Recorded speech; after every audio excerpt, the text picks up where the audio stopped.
really great long-term plans. And these certifications can really help them launch their pathway earlier, helping them get workplace learning, access to tuition assistance, and really have an understanding of the professions they're going into as they go on their path to their end pathway, the end of their pathway, right? It also can help them gain access to a more competitive seat in a post-secondary program. So we often hear stories of students who have graduated high school with dual credit and are close to earning an associate's degree, plus they have a certification, and now they're getting their foot in the door at a program that they would not have had an opportunity at in another scenario. This is a little bit of, this is a summary of a research project we launched in the spring, where we worked specifically with doing some research on the CTE programs we've been working with over the last 5-6 years. And this is just a quick snapshot of those results. So as a whole, the programs who certify students see, especially the health science programs, see an increase in graduation by 5.6%. So that completion rate is true, right? We talk about it all the time, but it's nice to see the data. And then you can see on the right, the trends we're seeing in our CTE programs of how they're certifying students. So the largest category aligns to the largest workforce need, medical assisting. We did also ask about CNA. So we know that's a state licensure, but it's also something that so many of our schools do. So we wanted to know really how many are certifying that. And often the programs we're working with certify nursing assistants through their state, and then also maybe certify them with one of our credentials as well. So there's definitely some overlap in that piece as well. So that's just kind of a snapshot of how we're working with CTE programs and how we're servicing the allied health need. One of the tools that helps us service all the health science programs in high schools is our provisional certification. So in 2013, we launched this opportunity that allows high school students to earn their certification while they're still in high school. So the eligibility for our exams is you have to have completed a high school diploma or a GED, and then you can sit for our exam, and that was a barrier for our high school students. So this allows your high school students to sit for the same certification that employees of healthcare systems, post-secondary students, it's the same certification that they're earning, but they earn a provisional status until they complete their high school diploma. So they can earn them together in line. And when they graduate, they earn their certification, gets upgraded to the full certification, and it becomes a 2-year certification. So it's a really great opportunity to capture that testing for your students prior to them graduating. This is a slide I often get questions on. So I'm just gonna pause, see if there's any questions in the chat or if anyone needs me to clarify how provisional certification works. There aren't any questions in the chat. One question that I commonly get about this is age requirements. Do students have to be 18? Do they have to be seniors? Students do not have to be 18. There's no particular age requirement. The requirement is that proximity to graduation. So if you are going to test students in their junior year, you've got to do it at the very, very end so they can turn their diplomas in that 12-month time frame. We did get a couple questions in the chat. Is that a 2-year certification from testing or from graduation? It is from the date that they test. So students can begin working as soon as they have their certification, even if it's got that provisional designation. So it doesn't bar them from applying for jobs. They are certified. So that 2 years starts the second they pass the exam, and then that expiration date extends to the full 2 years when they get their diploma turned in. Yeah, perfect. Thank you, Jen. So part of our mission is to really make sure we're bridging together all of the different partners we work with. So we work with healthcare employers, our CTE educators, our post-secondary educators. And over the last few years, we've really worked to build some collaboration between these entities. I know how busy each and every one of you are, and you often don't have time to sit down and have strategic meetings and conversations with those employers, or they don't have time to meet with the educators. Kind of goes both ways. And so we've really worked to collaborate and do that. And through that, we've had a lot of conversations recently about how the COVID pandemic is impacting not just the current workspace, but the potential pipeline of employees coming out of education programs. So one of the things we wanted to share is some of the things that are impacting the changing environments of the schools and the employers. So for example, with with employers, one of the things we're seeing is that there are new workflows. So they're in as much disruption as we are in the education space. They are as much so, if not more. So they are they've had to completely rework how they allow patients to enter their buildings, how they allow their employees to interact, how they interact with patients. And so the workflows have been extremely disrupted. Some of their team members are working in new spaces. So they maybe worked in one space before and they've had to spread people out, and now they're working in different environments. For a while, people were working in tents, right? And so there's just a complete disruption in how they're servicing and working. They're also seeing people do jobs that maybe they weren't trained to do.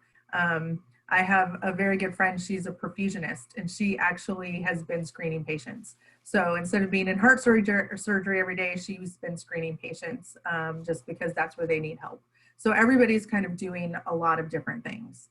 The other piece we're seeing is in that new workflow, this shift in staffing.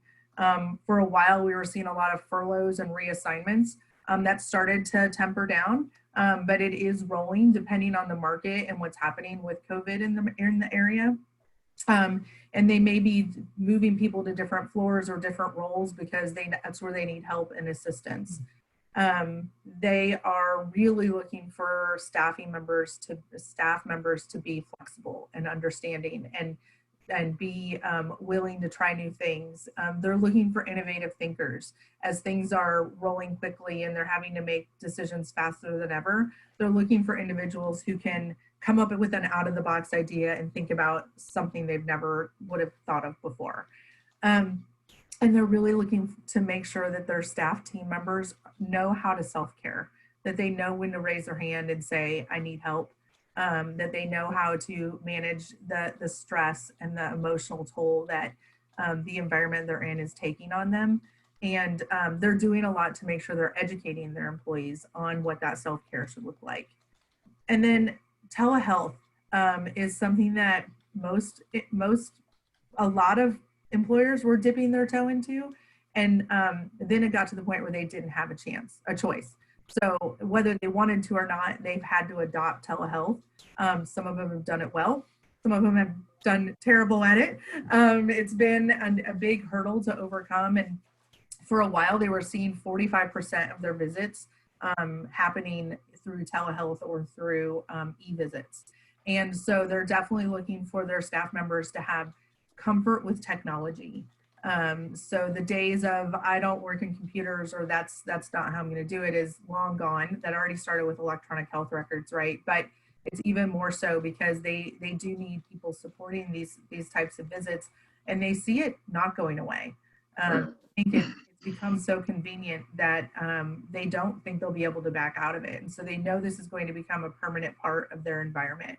And I do just have to say, I did have a telehealth appointment recently. It was fantastic. I never even had to leave my house. I was able to call and get an appointment and have my appointment all in the same morning. And I didn't even have to call and ask for my boss to tell him I wasn't going to be around. So, it is extremely convenient, and they know that now that we've kind of had an experience with it, that it's probably going to stay. One of the things that comes out of that is the need for electronic health records and really being proficient in it. We've always talked about that for medical assistants. It's even more so because it is such a centralized care model that they have to have it done correctly, and it's really impacting their billing models. So something that's just really mindful as you're educating your allied health students that electronic health records piece is extremely important. And then how is our education landscape changing? I know you guys could probably give this presentation. We kind of talked about at the beginning of the call it's nonstop, right? It's complete disruption. So we've got new learning platforms. Some students are online, some students are in person, some students are hybrid, and it's flexing between the two. And with that comes the challenge of engaging students and keeping them engaged with the different modalities and following through on their assignments, finding a way to keep them accountable and completing what they need to do. But it's also created some barriers to the things they love the most, which is the hands-on learning, right? So there's barriers there, there's inconsistency from employers. Some are offering students opportunities to continue to come on and learn because they need help. Others are not. And so it's really dependent upon the employers, not just even within a market, but down the street, they could make two different decisions. And then you also have students who might be fearful of or their parents might be fearful of them being in a healthcare environment when there's a pandemic going on. And then the third thing is they may have at-risk family members and they don't want to go in and experience hands-on learning because they don't want to put their family members at risk. So as we start to see all these things impacting our education, how can we evolve and develop that? We know certifications are extremely meaningful with them, and we don't want to pull back from that, but we also want to make sure we're preparing students to be workforce ready. So without further ado, I'm going to have Jen talk a little bit about certifications. Okay, great. So again, Laura kind of talked a little bit about who we are as a company and what we do. Our main bread and butter is those credentials and helping students earn those certifications. Laura, you want to go to the next slide and we can kind of review. So you've already seen this, but just to kind of dig into it a little bit more, these are the 8 professions that we offer. And for those of you that are working with us, you are probably pretty familiar with the online resources that go along with these. So for each of our certifications, we have online learning modules, study guides. We also have the option of printed study guides and practice tests that go along with each of those. And then we do have some additional tools. Those latest solutions down there are not tied specifically into credentials, but they're more tied to professional development, skills development, or curriculum development. PharmaCER and PharmaCER Math are a full didactic program for pharmacy technicians. Personability and Principles of Health Coaching are both soft skills and communication development tools that are simulation-based. Team-based care is a professional development certificate for MAs, and then vitals reporting is some of those analytic tools that help you remediate with your students. So we want to talk a little bit about how those play into what you guys are experiencing in your changing learning environments and how you can help keep your students on track towards certification. One of the challenges last year that everybody experienced obviously was not only getting students prepared for certifications, but actually having access to those credentials. Those kids worked so hard all year last year. And so we want to ensure that all that hard work that they're doing continues to lead them towards something. So we do have options for testing modalities. Students can test on campus for most certifications. They can go to testing centers where they're open in your area. And then we're also offering live remote proctoring. So that is a fully virtual testing option. It's available for all 8 of our certifications. There are obviously some technical requirements because students are proctored live with a proctor via video, but it does allow students to continue to have access to those credentials, even if you guys are in a fully hybrid environment, or if testing centers are, a fully virtual environment, or if testing center availability in your area is pretty limited. So we want to make sure that we continue to offer those options and allow your students to earn those credentials. All right. Yeah. So then talking I forgot I'm in charge of turning it. No, that's okay. You want to keep going. So talking about our learning resources, one of the tools that we've kind of been leaning on this year to make sure that we're meeting your guys' needs is this Inside Higher Ed report talking about how to ensure student engagement.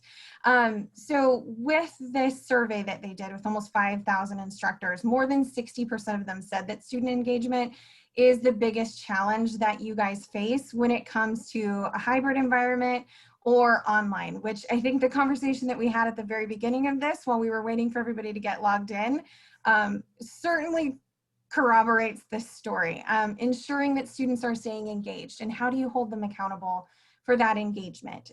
So we are really trying to ensure that our learning resources and the way that we help you guys utilize those helps with that engagement piece. So this particular study recommended some instructional practices to help keep students engaged. Live sessions, real world examples, quizzes, lectures, videos, all of these things were listed as tools that help with student engagement. They engage students with different learning styles. They require interaction. And the study cited if you have 6 to 8 of these particular learning styles, resources, tools, 75% of students said they were more engaged in courses where 6 to 8 of these were utilized. So then talking about how do we fall into that? So with our certifications, like I said, each of them have the option of using online learning resources, modules that line up with a test plan, and practice assessments. So kind of breaking course activities into shorter pieces was one of the things on the list. So each of those modules lines up with a section of the test plan. So rather than having one big study guide to go over, it is broken out just like your students will experience it when they look at that test plan, and just like you experience it when you look at that test blueprint and make sure that all of that is being covered in the class. Kind of looking at that timeline, you start with the program, you integrate those modules as you go along. There are quizzes that are included in there, and then that's when you start to move into those more comprehensive practice tests and remediation, which we're going to talk about as we continue on. Frequent quizzes are definitely something that are factored into all of our materials. As a testing company, assessment is kind of our bread and butter. So when it comes to writing test questions, quiz questions, assessments, that is absolutely our strength. We ensure that all of the questions are psychometrically sound, and that they do give an indication of your students' understanding and readiness as they're going through these materials. Each of those modules that I talked about includes a quiz. So for example, this is for the medical assistant. There are 17 modules, so that means 170 quiz questions. And there's also drill questions and case studies with questions built in throughout all of that. For our full program, the Pharmacy program, there are 120 lessons. So there are almost 1,500 practice questions built into that program from beginning to end. When we talk about quiz usage and best practices, for those of you who use our study materials, you may or may not know this, but we do recommend that students take those quizzes that go at the end of each of those modules at least twice. So most of our programs factor those modules in as you're going throughout your program. So when you do your unit over medical law and ethics, you also do the module or assign the module in the study guide over medical law and ethics to kind of reinforce what your students have learned and have them take that quiz and make sure that there are no gaps in between what was covered in class, what they absorbed, and what they're going to encounter on the test. We also recommend before they take their first practice test, that orange arrow in there, that they go through and take all those quizzes a second time. The first time they take one of those practice tests, it records all kinds of analytic data to help them remediate and prepare. So reviewing those quiz questions before they take that first practice test is included in our best practices. So videos and from external sources is certainly something they're going to encounter in here. Each of our modules starts with an overview video that includes the learning objectives, so your students know what they're supposed to come out of these with.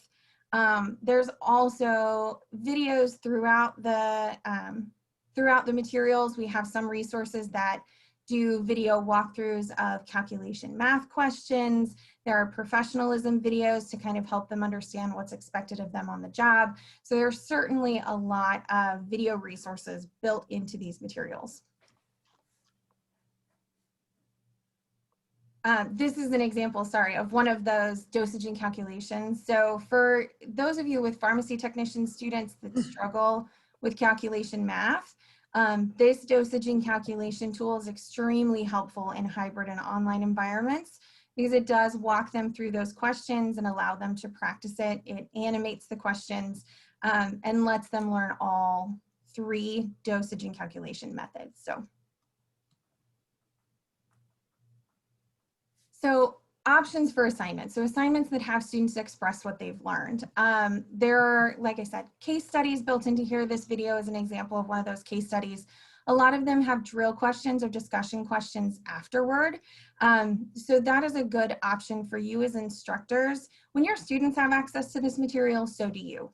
So you can go in, you can pull the transcripts from the videos, you can see those drill questions. You can factor them into online discussion in your LMS system, or use that however you think it's going to be best to help your students stay engaged and kind of report back to you on what they're learning there. Yeah, these case studies are actually actors playing out a real life scenario. It's kind of funny now to see this through the COVID lens of these people are sitting next to each other. Good apart. But it is a way to see an individual working in the environment and to observe and then give feedback, as Jen said. I'm trying to turn it. Oh, go back one. Sorry. Keep going. There we go. So Which one? This one right here.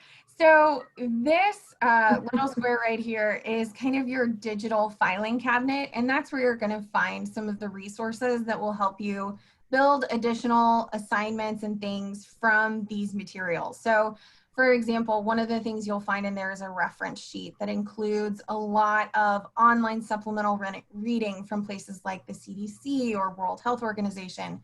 So if you're looking for supplemental reading or supplemental resources, that's a great place to start.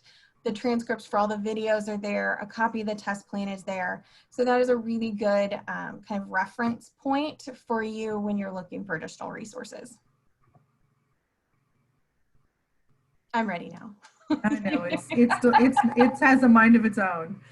Another thing that we want to ensure is making sure that all learning styles are engaged when it comes to these materials.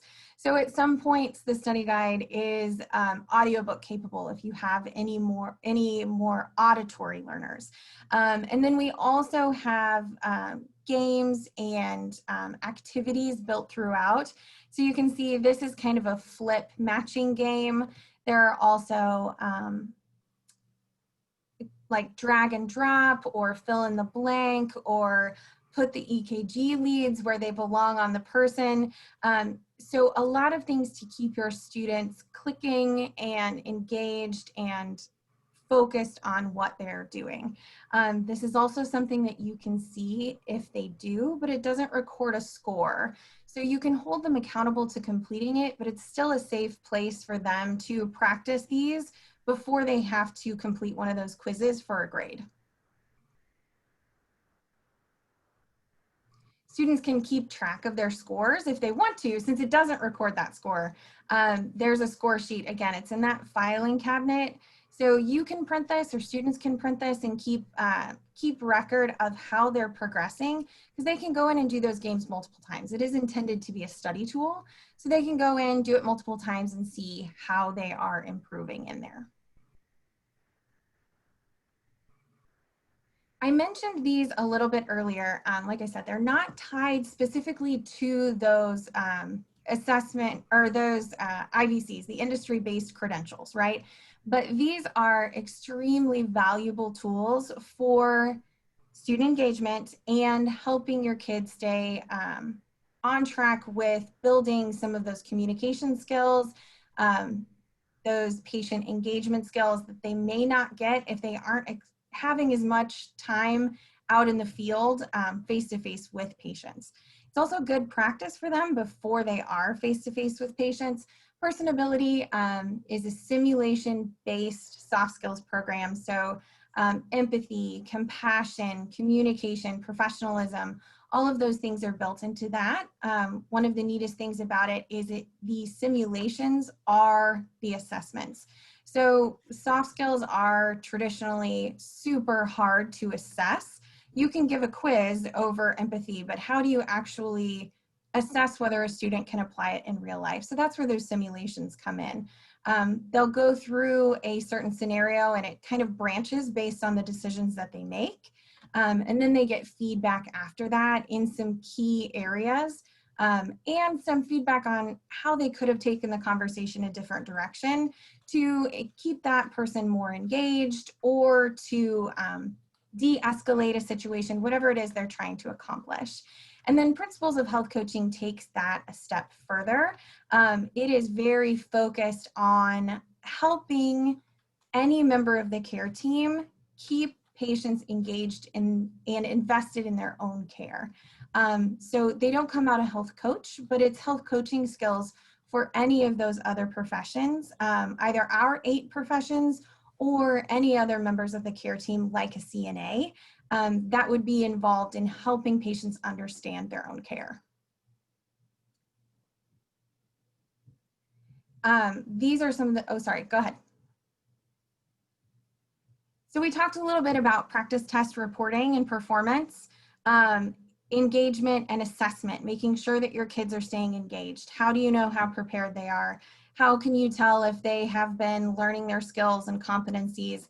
This is where this reporting, these analytics for practice tests start to come in really handy. This isn't something you want to do until you've been through the majority of the content of your course, but once your students start taking practice tests, you're going to get really detailed reports about how they're performing in each subsection that is tied to those test plans and what specific areas they need to go back and review. So again, it comes back to that frequent assessment and remediation, kind of helping students understand where their strengths are and where they still need to fill in. One of the things that comes from those is this student focused review. So after each attempt at a practice test, students get a report that tells them how they performed in each subsection. But then they also get this report that gives them specific information to review based on what they missed. So if they missed a question over EKG lead placement, they're going to have material to read about EKG lead placement. So it is very, very specific to what they still need to review. So instead of having to go back through an entire section of a study guide, they can jump right to what they need to learn.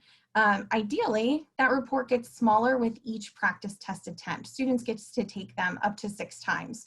So each attempt, ideally, this report gets smaller and smaller as there are fewer concepts that they need to go back and review. Some of the things that teachers do with this focused review and these reports, pairing students up based on their strengths and weaknesses and kind of helping them review that information, presenting over things either that they're really good at or that they still need to work on, kind of depending on if you want them to help educate their peers or if you want them to do additional research into some of their areas of opportunity, building flashcards or setting up quizzes. All of these things are really easy to build from that report that you get about each individual student's performance.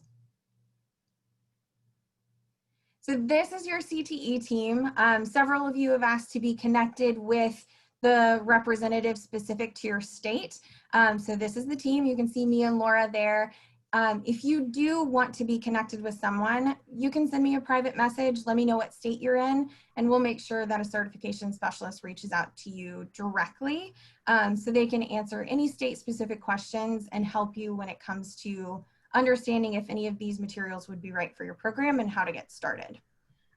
We still got about 20 minutes. I know there are some questions in the chat, and And I can, let me tease some things up here. Okay, sure. So is Peg still, Peg, are you still on? Peg had a question around, Yeah. EK, oh, there she is. Hi. sorry to call you out. There are some questions around the EKG and phlebotomy, live stick and live EKG requirements. So for those of you that may not know, for both our phlebotomy and EKG certification, we have requirements where they have to complete. For phlebotomy, it's 40 live sticks, and for EKG, it's 10 live EKGs. And so I know that's a bit of a barrier right now that students are either learning virtually or don't have access to hands-on learning. We're seeing a couple things go on, but first, before I share with you some of the things schools are doing, NHA has created what we're calling a pre-externship route to certification, which means they can complete the certification prior to completing the sticks or the live sticks or live EKGs prior to certification. And once they sit for the exam, they have 180 days to complete that hands-on piece. That's about 6 months. So we feel that that should give them ample time to be able to hopefully engage with an employer. Maybe they're going through some on-the-job training and they're able to complete those kind of in line simultaneously. We know that we might still be in the same scenario we are in 6 months. And so we are evaluating that every 2 to 3 months to see if it needs to be extended. Originally, we launched it at 3 months. We've now extended it to 6 months. The idea is to have people be able to move forward and complete their programming. And then once they complete those live sticks, they send it back to the school. So you do have to complete a specific addendum with us if you want to set that process up with your school so that your individual certifications are not released without completion of that. I don't know about you. I don't want a lot of phlebotomists out there that haven't practiced sticking people because I'm a terrible bruiser. So we did evaluate, we talked with a lot of employers and said, what is the best route forward? And they absolutely want those hands-on things to happen as part of their certification piece. So we don't want to pull that back. We just want to create a pathway. So that's a great question. Let's see. Thank you, Laura. Yeah, absolutely. And then one of the questions, I'm going to go back to the top. One of the questions was about cost and how to access these resources. So we create partnerships with schools. Each of our certifications exams have a cost to them. There's the baseline exams are $117, and then CCMA and patient care technician are $155 per student. Usually if your state has a certification list, we have at least some of our certifications on it. If not, it's just usually an update because we are nationally accredited and employer recognized. It's usually a fairly easy process for us. So if you do have a state list that we need to work with you on, just let us know. But from there, the resources do have some costs, and I'm going to have Jen tell you that because I always mess them up. Sure. So for the majority of certifications, it's about $69 per student. The exception of that being pharmacy and CCMA are $74. So when I talk about those online learning modules, the study guide, and the practice assessments, that's what's included in that cost. I've also mentioned the full program for pharmacy and those additional professional development tools with the skill builder, communication package, personability, and principles of health coaching. Because those are complete solutions, they've got everything that you need, PowerPoints, in-class activities, journaling prompts, all of that stuff. Those are a separate cost. And it kind of depends on what all your students are doing, how much those are. So that would be something I would recommend talking to your certification specialist about if you're interested in adding any of those to your programs. One of the questions was, it was from Teresa Baxter. I'm not sure if I'm saying Teresa Baxter. She said, are you seeing that they are willing to work with schools to specifically to provide the support service type activities to become more standardized? Do you mean the self-care piece in that we talked about in the in changing landscape? Teresa, are you out there? I'm guessing that's what she meant. And I don't know. I think that they do know that that's something that's going to be an ongoing need. But that would be a great question for our next collaboration conversation. I'll have to ask if the long-term plans are for that. The other question is, it says, because there are many certification, this is from Haminda.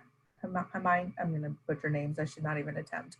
Are there any statistics to show how many NHA actually got employed? So we actually, through this research project that we launched, so bear with me, but this is our annual publication we do every year. It's a really great piece, and there's always all the industry workforce trends that we shared with you are in it. This is downloadable from our webpage, but our career technical education article this year was specifically about outcomes in the CTE space that we're seeing with our credentials, but it's divided across the types of education programs. So from urban, suburban, and rural. And so it kind of differs depending on the type of program. But as a whole, we see a smaller percentage that go to work only than our post-secondary team members. Obviously, they see a much higher level of people going directly into the workforce. We see a lot that pursue post-secondary education, but about between 17, 28, and 28% of the CTE market go directly into the workforce from their high school CTE space. So I think that's actually really interesting, because I think if an individual is able to find a sustainable income in a profession, they're much more likely to pursue their next step of post-secondary education. So we are continuing to track that, and we'll keep you updated on how those go. Let's see. Someone mentioned the MA certification being a 5-year certification. There's clarification on that. All of our certifications are 2-year industry credentials. So from their exam date, they have it for 2 years. I did also want to add one clarification. We talked about our pharmacy programs or pharmacy certification. That certification does not qualify for the provisional status because of the pharmacy boards. They have really strict rules about that. So they have us, instead of having a 12-month provisional certification, they have a 60-day grace period that they can sit for our exam prior to graduation. So they just attest that they're on track to graduate, and then they get the full certification. So it's just a little bit different process for that. How about the statistics for the ones with secondary education? I'm not, Hamid, I'm going to say Hamid. Help me say your name, and then do you want to come off mute and help me understand your question?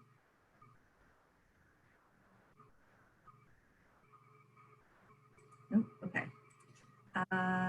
Let's see. Then, are we able to access the learning materials on the NHA web page? So yes. So you would work with someone like Jen. We have these individuals on the screen here. They all help our schools set up the partnership. It's actually a fairly simple process. It requires some alignment on how you're going to test students and how you're going to access tools. And then we do some extensive onboarding and training, so you know how to use all these things we just showed you and how to find them, and help you get started. And then one of the other things that, as you think about adding credentials to your program, is to think about each of our exams have what we call a test plan. So those are readily available on our webpage. They're public information. And you can do a crosswalk to that to see what additional content you might need to add or beef up on your in your curriculum so that your students are exam ready. And then the preparation tools really just help take the information you're teaching in your curriculum and translate it so that they are capable of being successful on the exam. Thank you, Robin. Thanks for coming. What else? You guys can come off mute and ask us questions. We love to chat with you guys. We love to hear what's going on out there. So feel free to put us to work while you got us. Laura, I got a private message in the chat asking about contact hours and clinical hour requirements for the other certifications. So we did talk about the requirements a little bit for phlebotomy and EKG. The CCMA and patient care technician certifications also have some of those hands-on skills, clinical skills that students need to be successful, but there is not a specific clinical or contact hour requirement for those programs. So if you are struggling to find an externship site or job shadowing site to get those students those hours, they can still be eligible for the CCMA and patient care technician certifications, learning those skills in the lab, in the classroom, and through simulation. So your students will still be eligible. Also, if you have a CNA program, we saw this at the end of the year a lot last year, where CNA students were just absolutely not going to be able to complete their contact hours and sat for the PCT, that patient care technician certification instead. They align pretty closely, and it's a good alternative if that's something that you're struggling with, that still allows your students to come away from your program with a credential. So if you have questions about how that aligns and want more information about kind of the difference between a PCT and a CNA and how those programs line up, you can reach out to your certification specialist. We can definitely help talk through that.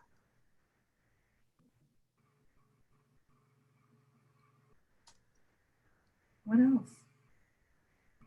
It sounds like you've got, some of you are doing CNA programs out there, and some of you are hybrid and flexing back and forth. How are clinicals or externships working? Are you having any, is anyone having success with getting access for their students?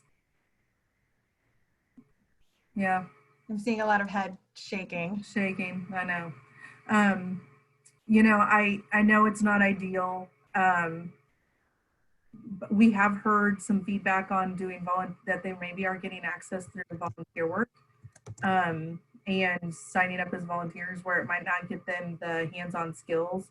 It is something that they might be able to to at least get an understanding of the environment and the pace and how a space works, and they go through some training around, you know, how the building works and that kind of thing. So if there's someone who's just chomping to get out there, then don't shy away from those volunteer opportunities. It might help them get a leg up when externships reopen up. So yeah, don't give up. We know it's a challenge. What else? Any other questions out there? Laura, this is Nancy again. Hi, Nancy. I know that I've seen several comments in the chat of people wanting to get connected with their state person. So I know that Jennifer had said send her an email and she would be happy to connect them with their representative in their state. I'm going to call this the lovely lady slide, because apparently y'all aren't welcoming to the boys, right? So that's going to be we lost our token male. He left us. Yeah, was that Nick? Yeah. Yeah. So we're going to call the code for today is going to be lovely ladies, right? So you all did a great job. Remember, if you're interested in, there's a couple of things for you all there from Peg and Sabrina about some ideas that they were thinking through. And remember, if you're interested in a certificate of participation that would validate 1 hour of professional development, you can email me. It's the longest email address in history. So it's nancy@healthscienceconsortium.org. So it's just like our website, nancy@healthscienceconsortium.org. So with that, I'm seeing great job here. You all did a great job. This has been recorded, and we'll put it up on our website for those that perhaps were not able to join us live. So any parting messages from my friends at NHA? I just thank everyone so much for coming. It's always great to hear from you and see faces, and keep fighting the good fight. You know, you got moms on the other side here trying to educate our kids at home and work. So we know what you're dealing with. So just thanks for all your work and efforts, and just let us know how we can help, put us to work. That's what we're here for. So good luck with the rest of the year, and we can't wait to see how it shakes out. So thank you so much for your time. Thanks, everyone. Thank you. And we look forward to seeing you on other webinars coming up. Remember, we have 3 scheduled in October, so I'm sure they'll be equally as good as the one today. Thanks, everybody. Thank you.